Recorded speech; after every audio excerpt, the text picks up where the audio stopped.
कार्यकर्ता मन अपन बलिदान दे, जेल के फांसी चढ़े, लेकिन देश के आजादी के आंदोलन नहीं छोड़े। और ये आरएसएस भारतीय जनता पार्टी के का सिद्धांत रही, ये अंग्रेज बन के चाटुकारी से अंग्रेज बन के मुखबिरी करे आरएसएस के लोगन मन।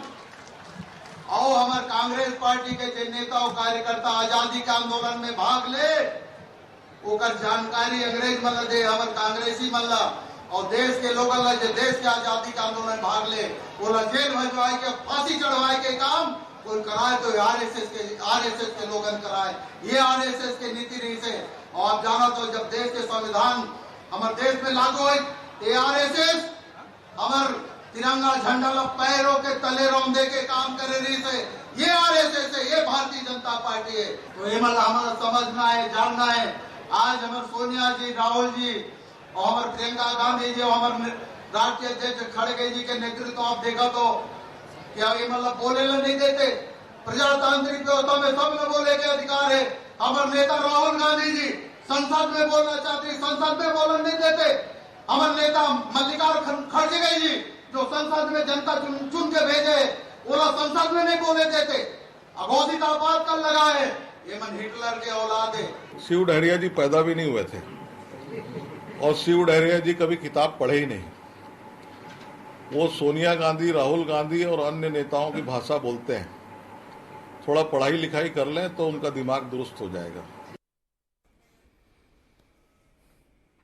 नमस्कार, मैं हूं मोहन तिवारी। आज के मुद्दे में आपका स्वागत है। और आज का मुद्दा काफी गर्म इसलिए है क्योंकि कांग्रेस की ओर से ऐसे बयान आए हैं जिससे सीधा वार भाजपा के दिल में हुआ है। जी हां, भाजपा के दिल में क्या है? भाजपा के दिल में है आरएसएस।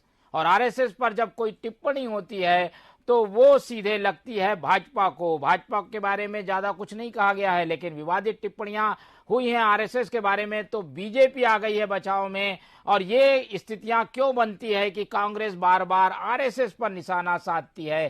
क्या आरएसएस के बहाने भाजपा पर निशाने साधने की कोशिश है? इसी पर आज हमारी चर्चा केंद्रित है। आज हम इसी पर बात करेंगे, लेकिन पहले मिल लेते हैं उन मेहमानों से जो इस चर्चा में हमारे साथ रहेंगे। हम बहुत स्वागत करेंगे। हमारे साथ मौजूद है स्टूडियो में समीक्षात्मक नजरिया रखने के लिए गंगेश द्विवेदी जी, वरिष्ठ पत्रकार के रूप में बहुत बहुत स्वागत करते हैं उनका। हमारे साथ बीजेपी का पक्ष रखने के लिए जुड़ रहे हैं रविंद्र सिंह जी, जो कि बताएंगे कि बीजेपी आखिर क्या चाहती है इस मामले में, उसका क्या कहना है। बहुत बहुत स्वागत है रविंद्र जी का भी। और हमारे साथ जुड़ रहे हैं विकास बजाज जी, जो कि कांग्रेस का पक्ष रखेंगे, उनका भी बहुत बहुत स्वागत है। तो तीनों मेहमानों का स्वागत करते हुए इस चर्चा को तेजी से शुरू करता हूं, क्योंकि इस चर्चा में सभी कुछ बोलने के लिए तैयार बैठे हुए हैं। सबसे पहले हम चलेंगे विकास बजाज जी के पास और उनसे जानेंगे कि कांग्रेस ऐसा क्यों करती है। आरएसएस कोई राजनीतिक दल नहीं है, ना उसको चुनाव लड़ना है, लेकिन आप लोगों का बार बार हमला, राहुल गांधी का बार बार बयान देना आरएसएस पर कितना उचित है? आरएसएस को क्यों निशाने पर रखती है कांग्रेस? आरएसएस का इतिहास ही ऐसा है, क्योंकि आजादी के पहले से 1920 में जब से आरएसएस की स्थापना हुई है, लगातार उसके बाद 27 साल और आजादी का आंदोलन चला। 1947 में भारत आजाद हुआ, तो 27 साल के इतिहास में अगर देखेंगे तो कोई भी एक इनकी भागीदारी आजादी के आंदोलन में नहीं थी। लगातार ये अंग्रेजों की चाटुकारिता करते रहे। लगातार उनके बड़े नेता, जो आरएसएस के बड़े नेता बोले जाते हैं, वो अंग्रेजों के पेंशन में पले हैं। माफी मांगकर लगातार 11-12 बार माफीनामा मांगा इनके नेताओं ने, और बाद में उनके पेंशन पे आगे अपना जीवन निर्वाह किया। आरएसएस हमेशा से अलगाववाद और डिवाइडिंग पॉलिटिक्स करने वाली भी एक संस्था है। उसका जो बाद में 1980 में जाके भाजपा के रूप में एक राजनीतिक पार्टी के रूप में उदय हुआ, तो इनके मूल में ही डिवाइड एंड रूल वाली पॉलिसी है। हमेशा से देश को बांटना, तोड़ना, भागना, चाहे धर्म के नाम पे, चाहे क्षेत्र के नाम पे, चाहे जाति के नाम पे।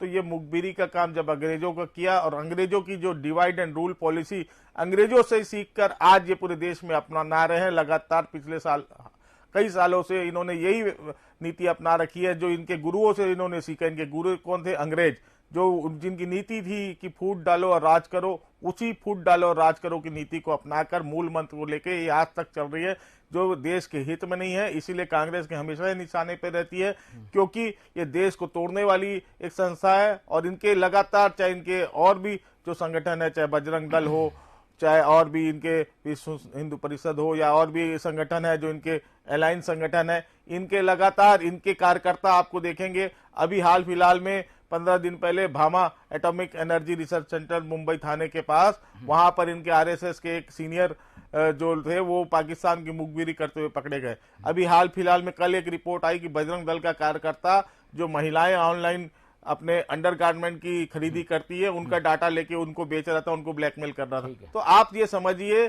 कि ये बजरंग बली का नाम लेते हैं, श्री राम का नाम लेते हैं सिर्फ अपनी राजनीतिक रोटी सेकने के लिए, अपने राजनीतिक हित के लिए। ना इनको राम से मतलब है, ना बजरंग बली से मतलब है, ना गाय से मतलब है। तो जो देश में डिवाइडिंग पॉलिटिक्स करेगा कांग्रेस के निशाने में हमेशा रहेगा, ये कोई नई बात नहीं है। ठीक है, तो कांग्रेस के निशाने में आरएसएस क्यों है, ये बड़ी खूबी से विकास बजाज जी ने बता दिया। रविंद्र जी से इसका जवाब ले लेते हैं। रविंद्र जी, ये आरएसएस को कुछ कहते हैं कुछ तथ्यों के साथ या कुछ तथ्य नहीं भी हैं, लेकिन आप लोग इसमें बचाव में बार बार आ जाते हैं। क्या आप लोगों पर अप्रत्यक्ष रूप से ये जो निशाना है अप्रत्यक्ष रूप से भाजपा पर है, ये मानते हैं आप लोग? अप्रत्यक्ष क्या प्रत्यक्ष रूप से भाजपा पर भी निशाना है। और भाजपा जब भी आरएसएस पर कोई कांग्रेसी विरोध करेगा या उसके खिलाफ अनर्गल बातें करेगा, इतिहास को तोड़ मोड़ के प्रस्तुत करेगा और अपनी मानसिकता को दिखाने के लिए किसी भी प्रकार की बात करेगा, तो भारतीय जनता पार्टी उसका भरपूर विरोध करेगी। सबसे पहले मैं विकास वर्गाम जी की कुछ बातों का जवाब देता हूँ। बोलते हैं कि आरएसएस की स्थापना 1920 में हुई थी। 1920 में नहीं, 1925 में हुआ था। 1980 में भाजपा और आरएसएस एक राजनीतिक दल के रूप में काम करने लगे। बोले कभी भी कांग्रेस और भाजपा और आरएसएस का राजनीतिक दल के रूप में उदय नहीं हुआ। आज भी आरएसएस सांस्कृतिक सामाजिक संस्था के रूप में काम करती, भाजपा राजनीतिक दल के रूप में काम करती। तो इनकी पूरी बातें गलत है। और तीसरी सबसे बड़ी बात जो पूरी तरह वाहियात है, कोई मतलब का नहीं है, ना जिसका कोई तर्क है। बोलते हैं कि इनके जो गुरु थे आरएसएस के, अंग्रेज इनके गुरु थे। कौन अंग्रेज गुरु था, नाम बता दो। अब मैं बताता हूं कि 1825। ठीक है, संपर्क रविंद्र जी से एक बार फिर से संपर्क करने की कोशिश करेंगे, क्योंकि वो धारा प्रवाह तरीके से बता रहे थे कि आरएसएस क्या है, आरएसएस के ऊपर लगाए गए आरोप किस तरीके से गलत है। लेकिन जब तक हम रुक कर लेते हैं, हमारे साथ द्विवेदी जी जुड़े हुए हैं। गंगेश जी, इन बातों में आप कितना दम देखते हैं कि आरएसएस पर जब भी हमला किया जाएगा उसका फायदा कांग्रेस को होता है, ध्रुवीकरण भी होता है इसका वोटों का, और ये भी होता है कि आरएसएस पर जब आप हमला करते हैं तो बीजेपी का पुराना इतिहास सामने आता है और डिफेंड नहीं कर पाती बीजेपी, शायद इसलिए ये निशाना साधा जा रहा है। मोहन जी, देखिए, शुरू से ही आज़ादी के समय कांग्रेस की स्थापना तो आज़ादी, भारत को आज़ाद कराने के लिए हुई थी, और उस लगातार वो संघर्ष चला महात्मा गांधी जी के साथ लेकर। बहुत सारे वीर जवानों ने उस समय, गरम दल और नरम दल दोनों ने मिलके संघर्ष करके आज़ादी दिलाई। आज़ाद होने के बाद जो सरकार बनी वो भी कांग्रेस पार्टी के नेतृत्व में बनी। उस समय एक ही पार्टी थी, लेकिन आरएसएस लगातार सामाजिक संगठन के रूप में कार्य करती रही, और आज़ादी के लिए, देश की आज़ादी को लेकर कोई बड़ा योगदान वाकई में कहीं उल्लेख नहीं मिलता कि इस तरह कोई योगदान हो। उल्टे सावरकर और गोवलकर को लेकर लगातार कांग्रेस आरोप लगाती है ये अंग्रेजों से माफी मांग लिए और पीछे हट गए। तो ये जब भी आरएसएस पर हमला करते हैं तो निश्चित तौर पर इसका फायदा उनको इसलिए मिलता है। अब भाजपा बचाव में आती है और भाजपा के लोग बयानबाजी शुरू करते हैं, तो जब पार्टी और भाजपा जो है आरएसएस की ही राजनीतिक इकाई, एक छोटी इकाई समझ लीजिए, तो वो इसलिए बचाव की मुद्रा में आ जाती है। और इसमें कोई दो मत नहीं कि आरएसएस के गाइडेंस में ही भाजपा चलती है। जरूरत पड़ती तो आरएसएस के ही कोई बड़े लीडर भाजपा की कमान संभालने आ जाते हैं। जितने भी बड़े हैं, मोदी जी सहित संगठन महामंत्री सारे भाजपा से आते हैं। सारे प्रधानमंत्री को नरेंद्र मोदी भी आरएसएस के पुराने आदमी रहे हैं, है ना। तो इस तरह से देखा जाए कि आरएसएस जब चाहे भाजपा में पदों में भी, सत्ता बनने पर पदों में भी लोगों को लाती रही है। तो इस वजह से भाजपा की मजबूरी भी है और जरूरी भी है कि वो आरएसएस का बचाव करके रखे। ठीक है, लेकिन इस तरीके के निशानों से, इस तरीके के हमलों से क्या कांग्रेस को फायदा मिलता है? निश्चित तौर पर मिलेगा। कि देखिए, भाजपा जो है हिंदुत्व की राजनीति करती है, इसमें कोई दो मत नहीं है। आरएसएस का ही एजेंडा है हिंदुत्व का, और कांग्रेस जो है अल्पसंख्यकों की राजनीति करती है। तो हिंदू वोटों का जब ध्रुवीकरण होता है ज्यादा, तो अगर कांग्रेस हमला करेगी तो कहीं ना कहीं वोट टूट के कांग्रेस के खाते में आते हैं। कांग्रेस भी अब देखिए तेजी से मंदिर, भगवान राम की तरफ बढ़ रही है। तो कहीं ना कहीं वो हिंदू वोट को भी अपनी तरफ खींचने का प्रयास है ये ठीक तरह है, से। बिल्कुल। तो ये एक तरीके से सॉफ्ट हिंदू एजेंडे के कदम आगे आरएसएस को लगातार निशाने पर रखने की रणनीति पर कांग्रेस काम कर रही है। रविंद्र जी, आपकी बात पूरी नहीं हो पाई थी, हम ये भी जानना चाहेंगे कि इस तरीके के चीजों का या इस तरीके के आरोपों का जवाब क्या है? क्या कोई जवाब देने के लिए आप लोगों ने अपनी तैयारी की हुई है? कई तरीके के आरोप आरएसएस पे लगा दिए जाते हैं और उसको जोड़ दिया जाता है बीजेपी से। मुझे अफसोस है मनमोहन भाई कि देश में दो संस्थाएं सबसे पुरानी हैं। एक 1885 में कांग्रेस की स्थापना हुई थी, दूसरा 1925 में क्या कहते हैं आरएसएस की स्थापना हुई थी। यही दो संस्थाएं जो आजादी के समय से लगातार आज भी जीवित हैं। एक सांस्कृतिक काम कर रही है, दूसरा राजनीतिक काम कर रही है। 1885 में जब कांग्रेस की स्थापना हुई थी, मुझे बता दीजिए कहीं पर भी उसमें लिखा था कि भारत की स्वतंत्रता संग्राम के लिए कांग्रेस लड़ाई लड़ेगी? उसने तो बल्कि सेफ्टी वाल्व के रूप में लड़ने का वादा किया था। कभी भी कांग्रेस का उद्देश्य नहीं था स्वतंत्रता की लड़ाई का। ये तो 1930 में लाहौर अधिवेशन में पहली बार पास हुआ था कि पूर्ण अधिवेशन स्वतंत्रता प्राप्ति का लक्ष्य रखा जाएगा, और आरएसएस ने उस समय उस स्वतंत्रता लक्ष्य का समर्थन किया था। कैसी बात कर रहे हैं? कांग्रेस अपने उद्देश्य को बता दे। हमको बोलते हैं कि हमारे मतलब आरएसएस के गुरु अंग्रेज थे। अरे इनका तो संस्थापक था जो था एलन एक्टोविहुम, वो कौन था? अंग्रेज था। उसके बाद जितने भी आप देख लो 1910-15 तक जितने भी कांग्रेस बेटन बनो, चाहे और कोई भी हो, चाहे एनी बेसेंट हो, सब तो कांग्रेस के अध्यक्ष जो थे विदेशी थे। ये विदेशी विचारधारा के लोग हमको सिखाएंगे कि हमारे गुरु अंग्रेज थे। इतना झूठ! यदि क्या कहते हैं शिव डहरिया थोड़ा भी आरएसएस का इतिहास पढ़ लेना तो वो शर्म से डूब मरेंगे कि कैसे आरएसएस ने देशभक्ति के लिए काम किया। नमक सत्याग्रह में गांधी जी के साथ पूरा समर्थन करने वाले हेडगेवार थे। उन्होंने जब जॉर्ज पंचम भारत में आया उसका विरोध किया। उन्होंने जॉर्ज अष्टम जब आए उसका विरोध किया। महारानी विक्टोरिया के सम्राट का उसका जब क्राउन की स्थापना कर रहे थे तब विरोध किया। गांधी जी ने 16 सितंबर 1947 को बिड़ला भवन में पंथियों की जो भंगी कॉलोनी था वहां पर आरएसएस के 500 कार्यकर्ता को संबोधित किया था। आप क्या कह रहे हैं? जब उन्होंने क्रांतिकारियों को फांसी दी जा रही थी, भगत सिंह को, कांग्रेस ने समर्थन नहीं किया। कांग्रेस ने उल्टा निंदा प्रस्ताव पास कर रहे थे क्रांतिकारियों के लिए। उस समय भी बलीराम केशव हेडगेवार ने विरोध किया कि क्रांतिकारियों से हमारे कार्य अलग हो सकते हैं, लेकिन वो देशभक्त है। और हम पर यह आरोप लगाएंगे ये अंग्रेजों के चाटुकार कांग्रेस थे, उनके संस्थापक कांग्रेस थे, और हम पर बात करेंगे। हमने सांस्कृतिक एकता की बात की, हमने देशभक्ति की बात की। जब भी कहीं पर बाढ़ आता है, जब भी कहीं पर स्वास्थ्य सेवा का काम करना होता है, सबसे पहले आरएसएस आता है। ये कांग्रेस ने यदि सत्ता प्राप्ति के लिए काम किया तो आज कितने प्रधानमंत्री बने? कौन सा आरएसएस का एक व्यक्ति प्रधानमंत्री बना जो डायरेक्ट आरएसएस में रहा? बता दीजिए। इन्होंने तो अपनी जितनी काम नहीं किया था देश की आजादी में, उससे ज्यादा कांग्रेस ने उसका अधिकार लिया, उसका हिस्सा लिया। आरएसएस ने कभी नहीं राजनीतिक उसमें लिया, न शासन सत्ता में भागीदारी निभाई है। कांग्रेस को शर्म आनी चाहिए, उसको अपने बातों पर विचार करना चाहिए और शिव डहरिया जी को माफी मांगना चाहिए। ठीक है, तो माफी मांगना चाहिए। बजाज जी, क्या माफी मांगने के लिए तैयार हैं? बड़ी अच्छे तरीके से समझाया कि आरएसएस कैसे राष्ट्रभक्त संगठन है। राष्ट्रभक्त संगठन ये है, पहले इनकी बात का जवाब दे देता हूँ। प्रधानमंत्री नरेंद्र मोदी जी की कई सारी फोटो चड्डी में, हाफ पैंट में, जो इनका आरएसएस का पुराना ड्रेस था उसमें दिख जाती है, तो हाफ पैंट में दिखती है। तो अब ये पहले की आरएसएस के कौन प्रधानमंत्री नहीं बना, तो ये तो ताजा उदाहरण अभी ये सामने है। दूसरी बात, आरएसएस की आजादी की लड़ाई में खाली समर्थन दिया, यहाँ दिया, हम लोगों ने 300 लोगों ने वहां शामिल हुआ, महात्मा गांधी ने उनको संबोधन दिया। तो जिस महात्मा गांधी ने संबोधन दिया उसी की पीठ में छुरा तो घोंप दिया। आज महात्मा गांधी के हत्याकांड में जो कटघरे में चित्र आता है, जो प्रचलित चित्र है पूरे देश में और पूरे विश्व में, जो प्रचारित चित्र है, उसमें सावरकर जी और इनके गोवलकर जी उस कटघरे में बैठे हुए दिखाई देते नाथूराम गोडसे के साथ। तो ऐसा क्या किया था, क्या षड्यंत्र था जो उनको कटघरे में खड़ा होना पड़ा? तो आप ये बात तो करें नहीं। महात्मा गांधी की हत्या में जिस संगठन का हाथ हो वो देश की आजादी की बात नहीं करे। 1925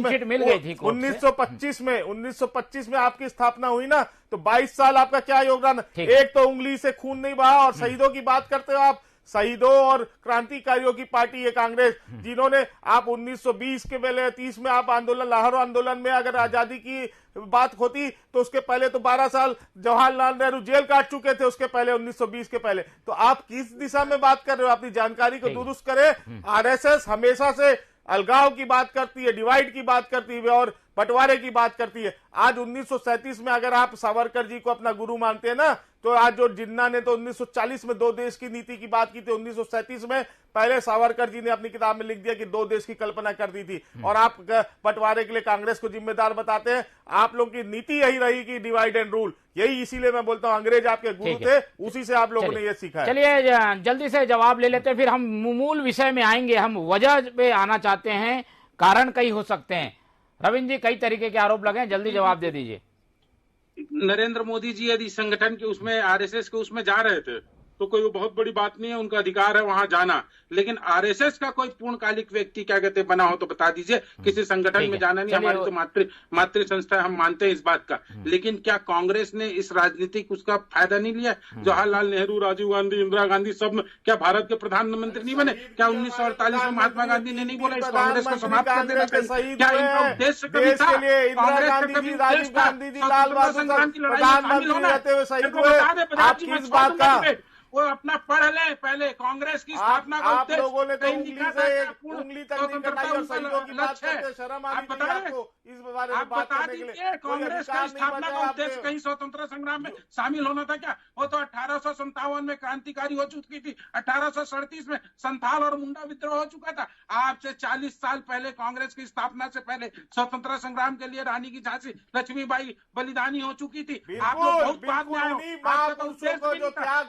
को आगे बढ़ाए, जो बलिदान हमारे महापुरुषों ने दिया था उसी गाथा को आगे बढ़ाते हुए देश की आजादी के लिए कांग्रेस लड़ी है। आपकी जगह कांग्रेस अंग्रेजों की मुखबिरी और चाटुकारिता करके अंग्रेजों की पेंशन लेके आप लोग पहले चल रहा था। अंग्रेजों की पेंशन में आप लोग स्थापना हुई कि नहीं? अंग्रेजों की चेलागिरी करके अंग्रेजों की फांसी दे रहे थे आप लोग, कांग्रेस के लोगों ने महात्मा गांधी की हत्याकांड में कटघरे में आप लोग खड़े हुए कि नहीं? फिर आप किस बात कर रहे हैं? ऐसी बात कर, सुभाष चंद्र बोस हमारे नेता, अब आप क्लेम कर दो वल्लभ भाई पटेल हमारे नेता, सरदार वल्लभ भाई पटेल। आप लोग आपके पास महापुरुषों की गिनती नहीं है, जिसका नाम लेके राजनीति सीखेंगे तो हम जो कांग्रेस के नेता थे, कांग्रेस के महापुरुष थे, उनको अपना आदर्श बनाने लगे, क्योंकि आदर्शहीन आपकी संस्था है, चाहे भाजपा हो चाहे आरएसएस। ठीक है, चलिए लोग की नीति रही है।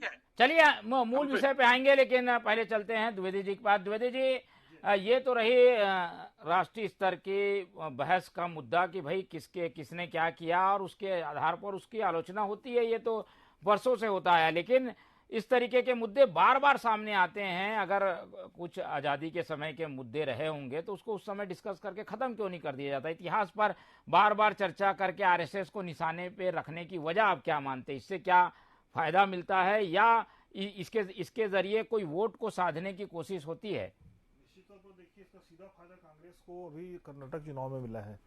लगातार वहां बजरंगबली को लेकर नरेंद्र मोदी जी भी कैंप किए, हर चुनाव हर सभा के पहले बजरंगबली की जय के नारे लगवाते थे। लेकिन कांग्रेस ने वहां पर अपने एजेंडे में लिख दिया था कि बजरंग दल को प्रतिबंधित करेंगे। तो निश्चित तौर कहीं न कहीं पर ये एजेंडा जो है कर्नाटक या दूसरे राज्यों में केवल हिंदुत्व की राजनीति करने वाला जो मामला है या वर्ग भेद पैदा करने वाली जो राजनीति है, उसको कहीं ना कहीं जनता भी नकार रही है और कांग्रेस ये मैसेज देने में सफल हो रही है जनता के बीच, जिसका परिणाम 135 सीट अभी जो कर्नाटक में आया है वो दिखा है। छत्तीसगढ़ में क्या देखते हैं? छत्तीसगढ़ में इसीलिए बार बार ये कहा जा रहा है। निश्चित तौर पर छत्तीसगढ़ में देखिए, कौशल्या के राम कांग्रेस ने तो पूरा कैप्चर कर लिया है। कौशल्या माता के साथ राम भगवान को कैप्चर कर लिया, 9 जगह मंदिर बनाने की तैयारी चल रही है।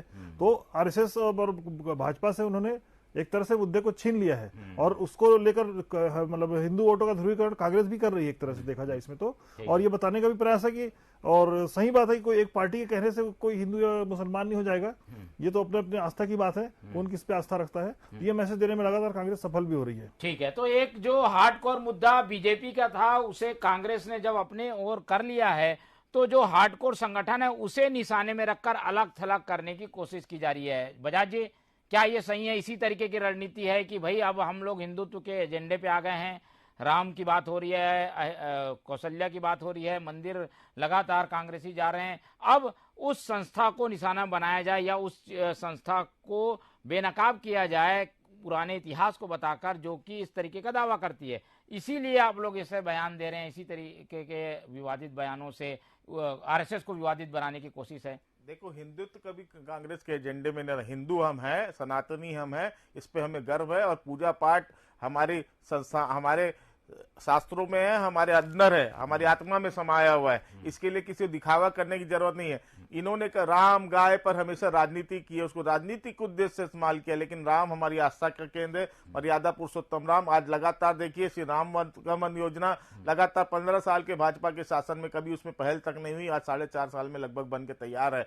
आज कौशल्या माता का इतना बड़ा मंदिर, आज भाचा राम, कौशल्या के राम, कौशल्या माता जो माँ जगत जननी, जो प्रभु श्री राम की माँ है, जो जीवन दायिनी है, उसके मंदिर को आज संजोने संभालने का, आज संस्कृति को बढ़ावा देने का काम कांग्रेस में हमारे मुख्यमंत्री भूपेश बघेल जी के नेतृत्व में हो रहा है। तो ये हमारी आस्था है, ये कोई राजनीति का विषय नहीं है। क्या हमको किसी को दिखाने की जरूरत नहीं है कि हम लोग राम के अनुयायी है, कि गौ माता को पूजते हैं, कि गोबर का संरक्षण करते हैं। ये तो हमारी आस्था का विषय और हमारी संस्कृति है, उसको सहेजने का काम हो रहा है। रही बात आरएसएस की, तो उन्होंने काम ही हमेशा वैसे ही किया है। आज भी कभी भी अगर वो जनहित की बात करेंगे तो डिवाइड की बात करेंगे। अभी हाल फिलहाल में इतना बड़ा हादसा हुआ, ट्रेन हादसा, 300-400 लोगों से ज्यादा मारे गए, उसमें मेरी संवेदना है। उसमें लगातार इनके यहाँ इनके आईटी सेल सक्रिय हो जाते हैं और बोले मस्जिद बाजू में था, शुक्रवार का दिन था, तो इसलिए वहां पर विस्फोट हुआ और वहां पर एक्सीडेंट हुआ। बाद में जब सच्चाई सामने आई तो मंदिर नहीं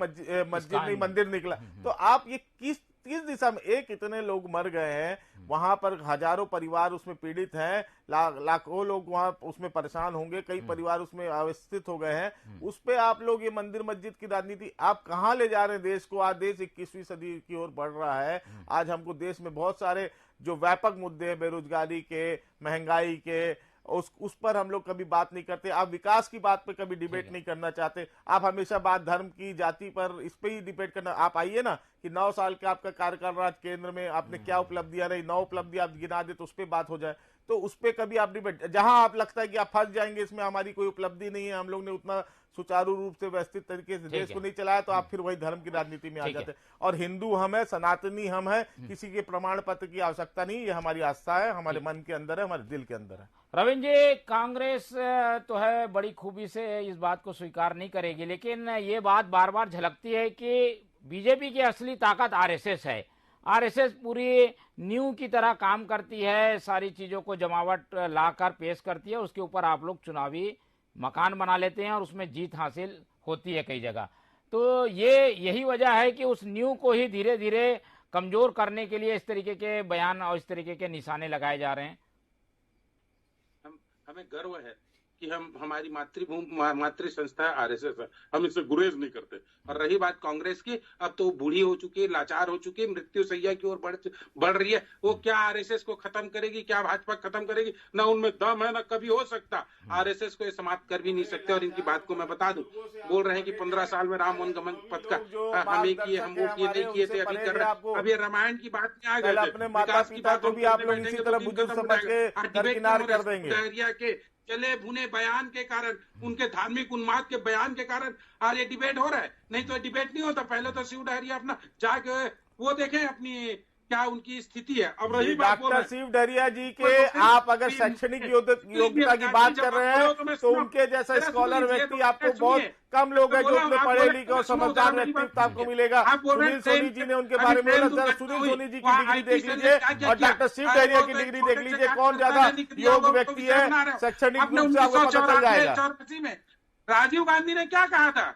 सिखों का नरसंहार करते हुए एक बड़ा वृक्ष गिरता है तो धमाका होता है। शर्म नहीं आई कांग्रेसियों को? उस समय विरोध करते। उनका प्रधानमंत्री ने आपका बोला, हमारे एक छोटे से कार्यकर्ता ने बोल दिया तो आप उसको मुद्दा बना रहे हैं। अरे डॉक्टर मनमोहन सिंह जैसा एक जो 10 साल देश को कुशल नेतृत्व देके इतना अच्छा प्लेटफॉर्म देके गया, जिसकी रोटी आज 9 साल तक आपके प्रधानमंत्री सेक रहे हैं, आप सिखों की बात करो नहीं।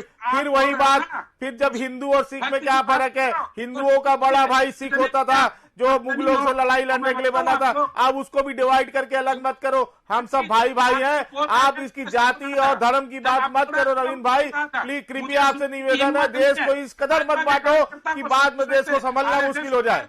सुन नहीं सकते क्योंकि यही चीखोगे, यही चिल्लाओगे, सुनोगे नहीं आप। सुनो, राम वनगमन पथ की बात बोल रहे थे ना, 15 साल हमने क्या किया और आप 4.5 साल में क्या किया? 3 सरकारें नहीं गिराई। 30 साल पहले आपने भगवान राम के नाम पे गिराया 3 सरकार। उत्तर प्रदेश, मध्य प्रदेश, कर्नाटका, मध्य प्रदेश और कहा अभी महाराष्ट्र 3 सरकार आपका ताजा उदाहरण है, जो आपने दल बदल करके आप लोगों ने छल से सरकार को गिराया। हाँ तो बता तो रहा हूँ 3 सरकार एक करके। बजाज जी कहाँ लगे हैं आप जब भाजपा का मध्य प्रदेश में आप लोगों ने गद्दार सिंधिया का साथ नहीं लिया, गद्दार सिंधिया का साथ लिया कि नहीं मध्य प्रदेश में? महाराष्ट्र में आपने शिवसेना की जो शिव के नाम पे जो धर्म उसको तोड़ने का काम आपने किया। आपने जो हिंदू हृदय सम्राट बाला ठाकरे के परिवार को आप लोगों ने धोखा दिया, जिसने हमेशा हिंदू हित की लड़ाई लड़ी, आपने किया नहीं। करोगे आप लोग काल नेमी हो, जैसे कहा से कांग्रेस आता है ना, वैसे कहा से काल नेमी आता था। आप कभी राम के नहीं हो सकते। रावण आता है क्या? ऐसा रस से रावण होता है क्या? आप तो कैसा उदाहरण दे रहे कांग्रेस का, तो रस से रावण हो गया आरएसएस। जब मैं बोला तो रस से रावण हो गया। ठीक है, चलिए। आप में क्षमता नहीं है सुनने का, जब मैं बोलूंगा तो मुझे पता है। ये सिखा के भेजा गया आपको, सिखा के भेजा गया। अरे सिखा के नहीं दादा, जो सीखे हैं जो देखे हैं, जो सत्य है उसकी बात करते हैं। जल्दी सत्य की बात करते हैं रवि भाई। सत्य है, सत्य के साथ कांग्रेस है और हमेशा रहेगी। सत्य के रास्ते में चलने वाली कांग्रेस है, हमेशा सत्य में चलने वाली। 9 साल की उपलब्धि तो कहीं नहीं रहोगे आप ही लोग हो, जो वैक्सीन को बाहर भेज दिए थे। प्रधानमंत्री आवास योजना के पैसे को देने से आपके मुख्यमंत्री इनकार करते हैं। रामचरितमानस को देख समझ के पढ़ना आपके मुख्यमंत्री बोलते हैं। उनके पिताश्री का तो बात ही भूल जाइए। कहाँ राम पे आप लोग चर्चा करेंगे? चलिए बजाज जी, चलिए आरएसएस कहीं अच्छा काम कर रही है, उसका तारीफ भी होनी चाहिए। ये देखिए, अच्छा काम कोई भी संगठन करे, चाहे कोई भी सामाजिक संगठन करेगा, वो जनहित में करेगा, वो काबिले तारीफ है। लेकिन अगर उसके पीछे हिडन एजेंडा होगा कि मैं आज राम मुंह में राम पराया धान और पराया धन अपना, राम जपना पराया धन अपना, अगर आप राम के नाम पे राम नाम जप के पीछे से षड्यंत्र करेंगे तो वो कभी स्वीकार नहीं। रविंद्र जी, सीधा सवाल है बजाज जी का। कोई हिडन एजेंडा लेकर चलती है आरएसएस, इसलिए उसकी आलोचना करते हैं। ये आप करिए, जनहित में कार्य करिए, प्रभु हिडन एजेंडा है क्या कोई? हम लोग का पूरा सहयोग है, लेकिन आपका एजेंडा गलत है, आपकी नीयत और नीति करवाती है। और सबसे बड़ी बात है आरएसएस का, कभी वो गुप्त और सुप्त क्या कहते हैं राजनीतिक कार्य नहीं करती। जो करती सामने आके करती, दिलेरी से करती, दुनिया को दिखा के करती। आज राम का नाम ले रहे हैं ना, एक वर्ग के तुष्टीकरण के लिए एक समय भगवान राम को गाली देते थे। आज वो वर्ग सोच रहा होगा इनसे तो 10 गुना अच्छी भाजपा थी, जो खुलेआम भगवान राम को बजरंग दल और बजरंग बली को एक कर दिया तो बजरंग बली को ऐसा गदा चला और कर्नाटका में पड़ा। तो आप जब भी भगवान के नाम को राजनीति में उपयोग करोगे, द्विवेदी जी की तरफ चलते हैं। द्विवेदी जी, इस पूरी चर्चा से एक बात तो साफ है कि आरएसएस भी उसी तरीके से मैदान में है। हालांकि वो चुनाव में नहीं रहेगी, लेकिन उसका मुकाबला कांग्रेस से है, यानी बीजेपी से भी मुकाबला है और आरएसएस से भी मुकाबला है। कितने मजबूत देखते हैं ये दोनों की ट्यूनिंग को आप?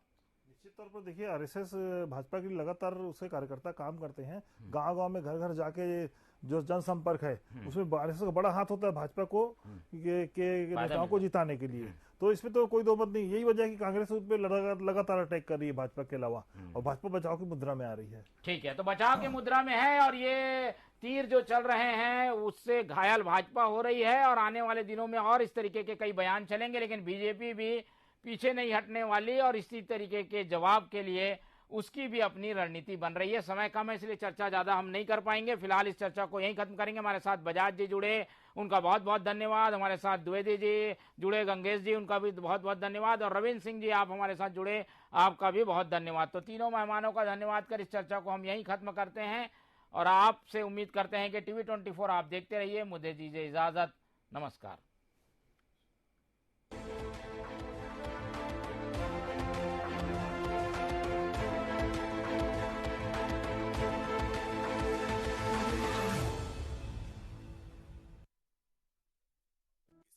चमकी किस्मत, बोनस मिलने से जीवन में आई खुशहाली, गन्ना खेती रकबे में।